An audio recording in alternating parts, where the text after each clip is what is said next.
Communiqué officiel du gouvernement provincial du Lualaba.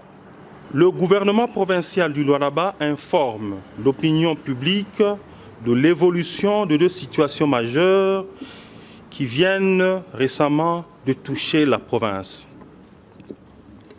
Le drame de Moulondo, survenu le 15 novembre 2025, et l'incident aérien enregistré le 17 novembre 2025 à l'aéroport de Kolwezi.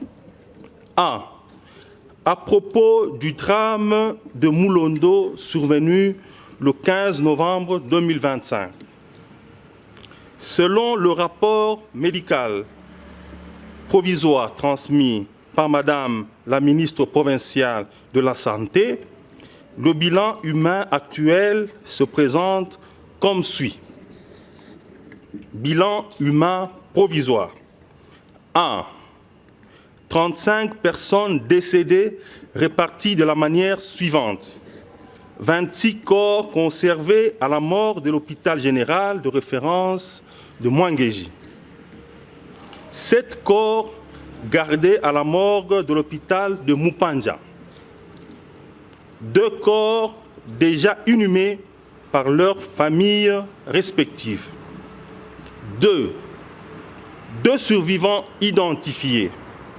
Monsieur Kabouya Nyembo, 30 ans, blessé par balle à la cuisse gauche, actuellement pris en charge à l'hôpital général de référence de Mwangeji. Monsieur Mwamba Gilbert, 18 ans, retrouvé à Kando et transféré à Kolwezi pour une prise en charge médicale appropriée.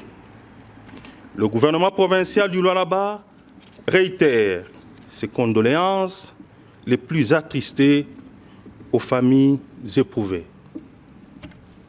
Les équipes provinciales, appuyées par les services spécialisés, poursuivent l'identification complète des victimes, l'assistance médicale, sociale et psychologique aux survivants et familles, la sécurisation du site de Moulondo, l'enquête destinée à établir les causes exactes du drame ainsi que les responsabilités.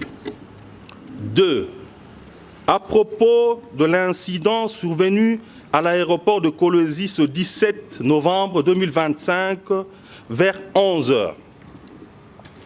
Le gouvernement provincial confirme l'incident survenu ce lundi 17 novembre 2025 aux environs de 11 h lors de l'atterrissage d'un avion affrété transportant son Excellence, Monsieur le ministre national des Mines, en mission à Kolwezi pour s'enquérir de la situation dramatique de Moulondo. Le gouvernement provincial rassure l'opinion que son Excellence, Monsieur le ministre national des Mines, l'ensemble de sa délégation ainsi que l'équipage sont sains et saufs. Malgré cet incident, son Excellence, Monsieur le ministre national des Mines, a participé avec sa délégation à l'hôtel du gouvernement provincial, à la réunion du comité de sécurité provincial élargi, ainsi qu'à la réunion avec les responsables des coopératives minières et quelques représentants des creuseurs artisanaux du site de Moulondo où le drame était survenu. Des enquêtes ont été ouvertes pour déterminer les causes exactes de ce crash. Le gouvernement provincial appelle la population au calme et à la prudence face aux rumeurs et réaffirme que toutes les étapes du processus se dérouleront en toute transparence. Je vous remercie.